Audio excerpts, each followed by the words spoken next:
اعوذ باللہ من الشیطان الرجیم بسم اللہ الرحمن الرحیم اللہم صلی علی سیدنا محمد وعلی آل سیدنا محمد وبارک وسلم وصلی علیہ ربی یسر ولا تعسر وتمم بالخیر وبک نستعین یا فتاح یا فتاح یا فتاح ربنا زدنا علما ربنا زدنا علما ربنا زدنا علما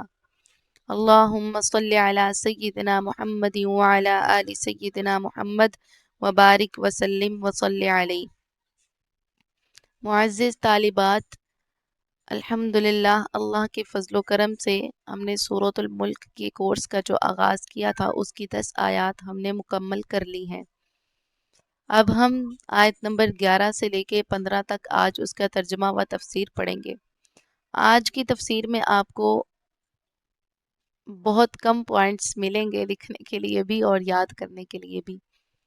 چلیں، فَاعْتَرَفُوا بِذَنبِهِمْ فَسُحْقًا لِأَصْحَابِ السَّعِيرِ۔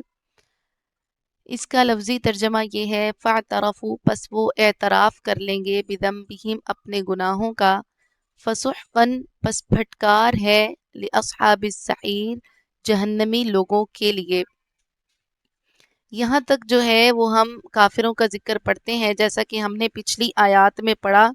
جو کہ ہم آیت نمبر 6 سے لے کے آیت نمبر 10 تک ہم نے اس کا پڑھا، 11 تک لگا لیں، 11 تک کافروں کا ذکر ختم ہو جاتا ہے۔ آگے جو ہے وہ جنتیوں کا ذکر شروع ہوتا ہے، جنت والوں کا۔ جس طرح قرآن میں ہر جگہ جہاں پر جنت کا ذکر ہے وہاں پر جہنم کا ذکر ہے، جہاں پر انعامات کا ذکر ہے وہاں پر عذاب کا ذکر ہے، جہاں پر اللہ تعالیٰ نے ہمیں ڈرایا ہوا ہے وہاں پر اللہ تعالیٰ نے خوشخبری بھی دی ہوئی ہے۔ ٹھیک ہے، ہر جگہ ایسا ہی ہے۔ اسی طرح اس صورت میں بھی پہلے جہنمیوں کا ذکر آیا ہے تو اب جنتیوں کا ذکر آیا ہے کہ اب انہیں جنت میں کیا کیا ملے گا، آگے جنتیوں کا ذکر ہوگا۔ قرآن حدیث میں ہے، ایک روایت ہے کہ قیامت والے دن اس طرح حجت قائم ہو جائے گی کہ خود انسان سمجھ لے گا کہ دوزخ میں جانے کے ہی میں قابل ہوں۔ یہاں پر اس آیت میں اس کے ترجمے میں بھی یہ بتایا جا رہا ہے اور حدیث سے بھی مروی ہے کہ وہ خود اس بات کا اعتراف کر لیں گے جب ان کے سامنے ان کے نامہ اعمال اس طرح کھولے جائیں گے تفصیل کے ساتھ کہ وہ خود اس چیز کو سمجھ جائیں گے کہ واقعتاً ہم اس چیز کے حقدار ہیں، کیونکہ جس طرح کرامن کاتبین ہمارے کندھوں پر اللہ تعالیٰ نے مخصوص کیے ہوئے ہیں، وہ اس طرح ہر چیز کو لکھیں گے۔ ہم جو بھی بات اپنے منہ سے نکالتے ہیں، جو بھی ہم کرتے ہیں، وہ اس طرح اس کو نوٹ کر کے رکھیں گے۔ ہمارے جو رجسٹر اللہ تعالیٰ نے بنائے ہوئے ہیں اس پر ہر چھوٹی چھوٹی چیز اور چھوٹی سے بڑی چیز اس طرح انہوں نے لکھی ہوگی کہ جب وہ ہمارے سامنے کھولی جائے گی تو ہم خود حیران رہ جائیں گے کہ اس کے بارے میں تو ہم نے سوچا بھی نہیں تھا۔ تو انسان اپنے اعمال دے کے خود ہی فیصلہ کر لے گا، خود ہی سوچ لے گا کہ میں نے واقعی میں جو مجھے سزا دی جا رہی ہے میں اس چیز کا حقدار ہوں۔ لیکن یہ حدیث ضعیف ہے۔ حافظ ابن زبیر کہتے ہیں کہ ہمیں یہ حدیث نہیں ملی، لیکن قرآن پاک میں آ چکا ہے کہ وہ خود اعتراف کر لیں گے۔ ان الذین یخشون ربهم بالغیب لهم مغفرۃ واجر کبیر۔ ان بے شک الذین وہ لوگ جو یخشون ڈرتے ہیں ربهم اپنے رب سے بالغیبی بن دیکھے یا غیبی طور پر لہم ان کے لیے مغفرۃ مغفرت ہے واجر اور اجر ہے کبیر بڑا۔ یہ ہے اس کا لفظی ترجمہ، میں ایک دفعہ دوبارہ ریپیٹ کر دیتی ہوں کیونکہ اس پی ڈی ایف میں نے نہیں لکھا۔ ان الذین بے شک جو لوگ یخشون ڈرتے ہیں ربہم اپنے رب سے بالغیبی بن دیکھے لہم ان کے لیے مغفرۃ مغفرت ہے واجر اور اجر ہے کبیر بڑا۔ بے شک جو لوگ ڈرتے ہیں اپنے رب سے بن دیکھے، ان الذین بے شک جو لوگ یخشون ڈرتے ہیں اپنے رب سے بالغیبی بن دیکھے لہم مغفرۃ واجر کبیر ان کے لیے اجر ہے، مغفر بخشش ہے، واجر اور اجر ہے کبیر بڑا۔ آگے ہے وَأَسِرُّوا اور تم چھپا کر کہو قولکم اپنی بات اوجہروا یا ظاہری طور پر کہو بھی اس کو وَأَسِرُّوا قَوْلَكُمْ أَوِ اجْهَرُوا بِهِ وَأَسِرُّوا اور تم چھپا کر کہو قَوْلَكُمْ اپنی بات أَوِ اجْهَرُوا یا ظاہری طور پر کہو بھی اس کو إِنَّهُ بے شک وہ علیم جاننے والا ہے بِذَاتِ الصُّدُور دلوں کے بھید کو سینوں کے بھید کو بھی کہہ سکتے ہیں دلوں کے بھید کو بھی کہہ سکتے ہیں بِذَاتِ بھید راز صدوری سینوں کے دلوں کے ٹھیک ہے یہاں پر اب جو پہلی آیت ہے اس میں ذکر کیا جا رہا ہے کہ جیسا کہ امت محمدیہ ہے امت محمدیہ نے نہ ہی اپنے نبی صلی اللہ علیہ وسلم کو دیکھا نہ ہی اللہ تعالیٰ کا دیدار کیا نہ ہی کسی وحی کو آتے ہوئے دیکھا نہ ہی کسی فرشتے کو دیکھا اور نہ ہی کسی معجزے کو دیکھا ٹھیک ہے کہ ہم نے کہا ہو کہ ہمیں یہ معجزہ دکھایا جائے تب ہم ایمان لائیں گے تو ہمیں نبی نے یا کسی نے کوئی معجزہ دکھایا ہو ایسا بھی کہیں نہیں ہوا ہم اللہ تعالیٰ پر بن دیکھے ایمان لاتے ہیں ہمارے اوپر بہت سارے انبیاء 1,24,000 انبیاء کرام ہماری طرف مبعوث ہوئے ہم ان پر بن دیکھے ایمان لاتے ہیں اب ان میں سے بہت سے انبیاء کرام ایسے ہیں جن کے بارے میں ہمیں پتہ ہی نہیں ہے جن کے بارے میں جن کا ہمیں نام بھی نہیں پتہ جن کے بارے میں ہم جانتے ہی نہیں ہم نے کبھی واقعہ ہی نہیں پڑھا لیکن ہم اگر ان پر ایمان نہیں لاتے تو ہم مکمل مسلمان نہیں ہو سکتے ہمیں ان پر ایمان لانا ضروری ہے اور اگر ہم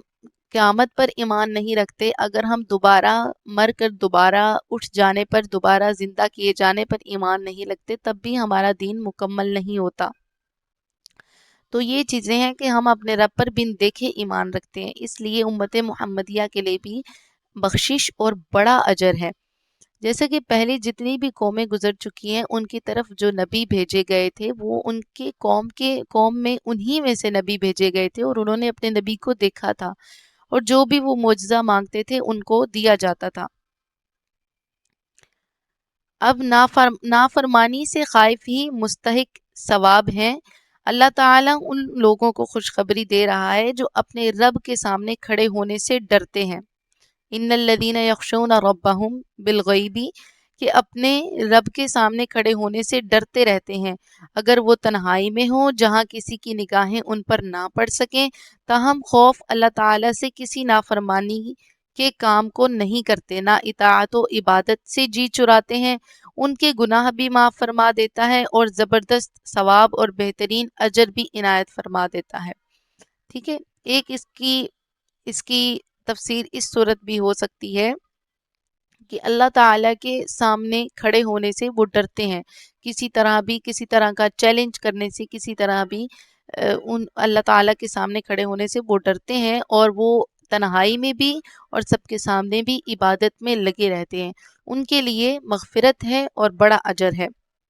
جیسا کہ بخاری و مسلم کی حدیث ہے کہ جن 7 شخصوں کو اللہ تبارک و تعالی اپنے عرش کا سایہ اس دن دے گا جس دن اس کے سوا کوئی سایہ نہ ہوگا ان میں ایک وہ ہے جسے کوئی مال و جمال والی عورت زناکاری کی طرف بلائے اور وہ کہہ دے کہ میں اللہ سے ڈرتا ہوں اور اسے بھی جو اس طرح پوشیدگی سے صدقہ کرے کہ دائیں ہاتھ کے خرچ کی خبر بائیں ہاتھ کو بھی نہ لگے ٹھیک ہے کہ اس کا بھی مطلب یہی ہوگا کہ بن دیکھے اب اسے پتہ ہے اس کے سامنے اب سب کچھ موجود ہے اگر وہ صدقہ بھی دیکھیں کہ وہ اس کے پاس مال ہے اس کو نہیں پتا کہ میں صدقہ کروں گا تو مجھے ثواب ملے گا بھی یا نہیں ملے گا اس کے پاس کوئی تحریر نہیں ہے جس طرح کے کوئی کنفرم سائن کر کے دیا جاتا ہے کہ تمہیں ملے گا اسے اگر وہ اللہ تعالیٰ پر بن دیکھے یقین نہیں رکھتا تو وہ صدقہ نہیں کرے گا وہ اللہ تعالیٰ پر بن دیکھے یقین رکھتا ہے اور جس طرح زنا کرنے والے کا ذکر آ رہا ہے تو وہ اللہ تعالیٰ پر بن دیکھے ایمان لاتا ہے کہ واقعتاً مجھے عذاب ملے گا اگر میں نے یہ کیا تو اگر وہ ایسا کرتا ہے تو اللہ تعالیٰ اس کو اپنے عرش کے جس دن کوئی سایہ نہ ہوگا، اللہ تعالیٰ اس کو اپنے عرش کے نیچے سایہ عطا فرمائے گا۔ وَأَسِرُّوا قَوْلَكُمْ أَوِ اجْهَرُوا بِهِ إِنَّهُ عَلِيمٌ بِذَاتِ الصُّدُورِ۔ مسند بازار میں ہے کہ صحابہ کرام رضی اللہ تعالی عنہم نے ایک مرتبہ کہا، یا رسول اللہ، ہمارے دلوں کی جو کیفیت آپ کے سامنے ہوتی ہے آپ کے بعد وہ نہیں رہتی۔ آپ صلی اللہ علیہ وسلم نے فرمایا، یہ بتاؤ کہ رب کے ساتھ تمہارا کیا خیال رہتا ہے؟ جواب ملا کہ ظاہر باطن اللہ ہی کو ہم رب مانتے ہیں۔ فرمایا، جاؤ پھر یہ نفاق نہیں۔ ٹھیک ہے کہ اگر آپ ظاہری طور پر بھی اللہ تعالیٰ کو مانتے ہیں اور باطنی طور پر بھی اللہ تعالیٰ کو مانتے ہیں تو پھر آپ منافق نہیں ہیں، کیونکہ اللہ تعالیٰ جس طرح اگر آپ کو یہ لگتا ہے کہ ہم ایک جگہ بیٹھے ہیں تو ہمارا وہاں ذہن ہمارا اللہ تعالیٰ کی طرف ہے تو ہم دوسری جگہ اٹھ کر جاتے ہیں تو ہمارا ذہن نہیں رہتا، ہم کبھی کبھار دنیا میں لگ جاتے، لیکن اگر آپ کا دل اللہ تعالیٰ کی طرف ہے، اللہ تعالیٰ پر یقین رکھتا ہے تو اللہ تعالیٰ آپ کے دلوں کے بھید کو جانتا ہے۔ پھر فرماتا ہے کہ تمہاری چھپی کھلی باتوں کا مجھے علم ہے۔ اللہ تعالیٰ فرماتا ہے چھپی کھلی باتوں کا مجھے علم ہے، دلوں کے خطروں سے بھی آگاہ ہوں۔ یہ ناممکن ہے کہ جو خالق ہو وہ عالم نہ ہو، مخلوق سے خالق بے خبر ہو، وہ تو بڑا باریک بین ہے اور بے حد خبر رکھنے والا ہے۔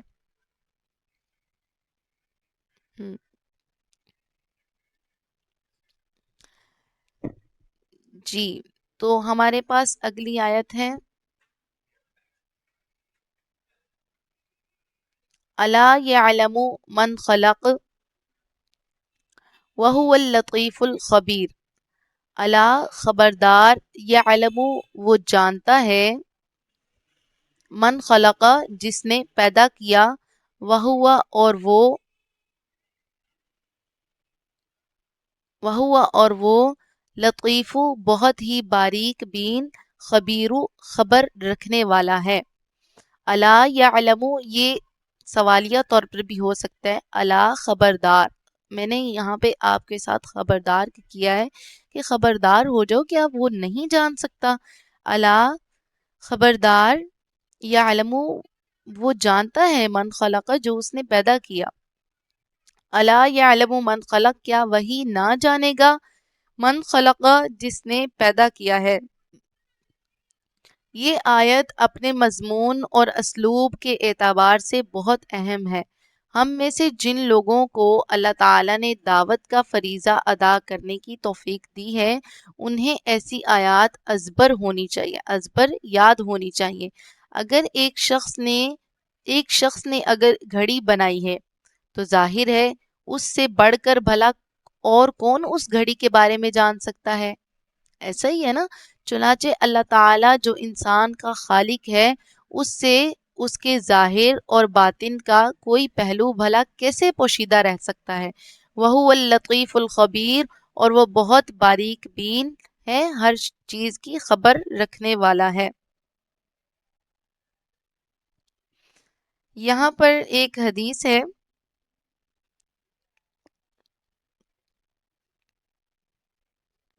بعد ازاں اللہ تعالیٰ اپنی نعمت کا اظہار کرتا ہے کہ زمین کو اس نے تمہارے لیے مسخر کر دیا، وہ سکون کے ساتھ۔ چلیں اس آیت کا نا اتنا کافی ہے، کیونکہ اس میں کچھ زیادہ نہیں ہے کہ آپ کو پوائنٹس بنانے کی ضرورت ہو۔ اس آیت میں خود بخود اس کے ترجمے میں ہی اس کی تفسیر ہے، اس کی آپ سمجھ سکتی ہیں کہ دیکھیں اللہ تعالیٰ فرما رہا ہے کہ ایک جو چیز اس تخلیق کر رہا ہے، اللہ تعالیٰ نے پوری دنیا کو بنایا، انسان کو بنایا اور اس میں پھر جانور بنائے، اس میں بہت ساری نعمتیں بنائی، اس میں سب کچھ بنایا، کیا وہ نہیں جانتا کہ اس میں کیا چل رہا ہے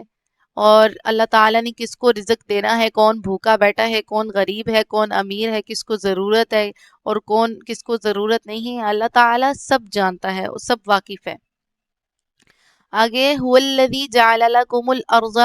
ذلولا فامشوا فی مناکبها وکلوا من رزقہ والیہ النشور۔ هو الذی وہ ذات جس نے جعل بنایا، لکم تمہارے لیے، الارض زمین کو، والذی وہ ذات جس نے جعل بنایا لکم تمہارے لیے الارض زمین کو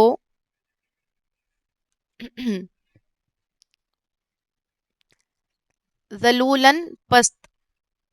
ذلولن ماتحت بھی کر سکتے ہیں آپ اس کا اور پست بھی کر سکتے ہیں، ٹھیک ہے. والذی وہ ذات جس نے جعل بنایا لکم تمہارے لیے الارض زمین کو ذلولن پست، فمشو پس چلو پھرو فی مناکبہا اس کے کندھوں پر. فی کا ترجمہ جو ہے لفظی ترجمہ میں ہوتا ہے، لیکن کبھی کبھی آیت میں یہ محذوف کر دیا جاتا ہے کیونکہ محاورے میں اس کا ترجمہ چینج ہو جاتا ہے. اب فی مناکبہا کندھوں پر، کندھوں میں تو نہیں ہو سکتا نا، کندھوں پر. وکلو اور کھاؤ من رزقہ اس کے رزق سے جو اللہ تعالیٰ نے رزق دیا، وَإِلَيْهِ اور اس کی طرف نشورو تمہیں لوٹ کر جانا ہے یا تمہیں زندہ ہونا ہے، دوبارہ لوٹ کر جانا ہے، دوبارہ زندہ ہونا ہے. اچھا یہاں پر ذلولن کے لفظی معنی منقاد و مطیع کے ہیں. اس جانور کو ذلول کہا جاتا ہے جو سواری دینے میں شوخی نہ کرے، ٹھیک ہے. اللہ تعالیٰ نے ہمیں ہمارے لیے زمین کو پست بنا دیا ہے، ہمارے ماتحت بنا دیا ہے. مناکب، مناکبہا منکب کی جمع ہے، اس کندھوں کو کہتے ہیں. کسی بھی جانور کے کا کندھا سواری کی جگہ نہیں ہوتی بلکہ اس کی کمر یا گردن ہوتی ہے. جو جانور سوار ہونے والوں کے لیے اپنے کندھے بھی پیش کر دے وہ بہت ہی مطیع یعنی کہ فرما بردار، منقاد اور مسخر ہو سکتا ہے. اس لیے فرمایا کہ زمین کو تمہارے لیے ہم نے ایسا مسخر و مطیع بنا دیا ہے کہ تم اس کے کندھوں پر چڑھتے پھرو. زمین کو حق تعالی نے ایک ایسا قوام بخشا ہے کہ نہ تو پانی کی طرح سیال اور بہنے والا ہے، نہ روئی اور کیچڑ کی طرح دبنے والا ہے. کیونکہ زمین ایسی ہوتی تو اس پر کسی انسان کا ٹھہرنا ممکن نہ ہوتا. اسی طرح زمین کو لوہے پتھر کی طرح سخت بھی بنایا. اگر ایسا ہوتا تو اس میں درخت اور کھیتی پتھر کی طرح سخت بھی نہیں بنایا. اگر ایسا ہوتا تو اس میں درخت اور کھیتی نہ بوئی جا سکتی، اس میں کنویں اور نہریں نہ کھودی جا سکتی، اس کو کھود کر اونچی عمارتوں کی بنیاد نہ رکھی جا سکتی. اس قوام کے ساتھ اس کو ایسا سکون بخشا کہ اس پر عمارتیں ٹھہر سکیں اور چلنے پھرنے والوں کو لغزش بھی نہ ہو یعنی کہ مشکل بھی نہ ہو. اس آیت کو آپ لوگوں نے نوٹ کرنا ہے. اس کی جو میں نے زمین کی آپ لوگوں کو تفسیر بتائی ہے اس کو آپ نے نوٹ کرنا ہے.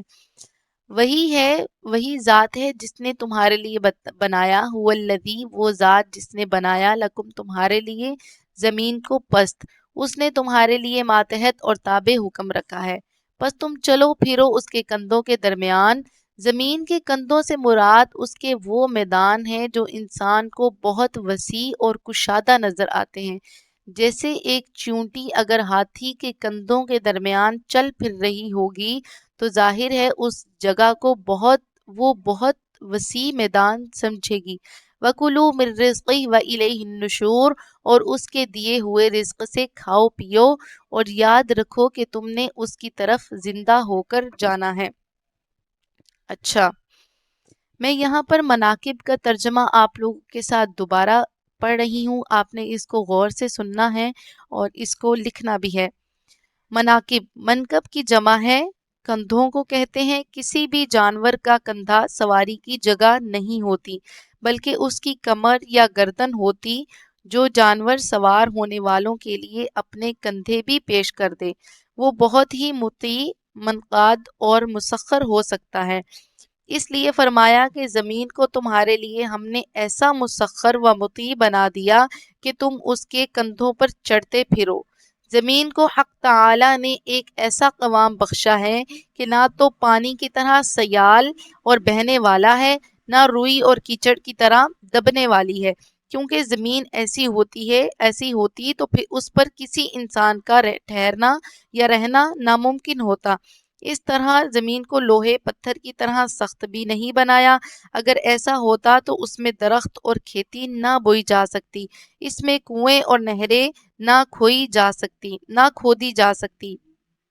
اس کو کھود کر اونچی عمارتوں کی بنیاد نہ رکھی جا سکتی۔ اس قوام کے ساتھ اس کو ایسا سکون بخشا کہ اس پر عمارتیں ٹھہر سکیں اور چلنے پھرنے والوں کو لغزش نہ ہو۔ مسند احمد کی حدیث ہے کہ اگر تم اللہ تعالیٰ کی ذات پر پورا پورا بھروسہ کرو تو وہ تمہیں اس طرح رزق دے جس طرح پرندوں کو دے رہا ہے، اور اپنے گھونسلوں سے خالی پیٹ نکلتے ہیں اور آسودہ حال واپس جاتے ہیں۔ ٹھیک ہے، آج کے لیے اتنا کافی ہے۔ وصلی اللہ تعالی علی خیر خلقہ محمد وعلی آلہ وصحبہ اجمعین برحمتک یا ارحم الراحمین۔ سبحان ربک رب العزت عما یصفون وسلام علی المرسلین والحمد للہ رب العالمین۔ جزاک اللہ خیرا، احسن الجزاء فی الدارین۔ السلام علیکم ورحمۃ اللہ وبرکاتہ۔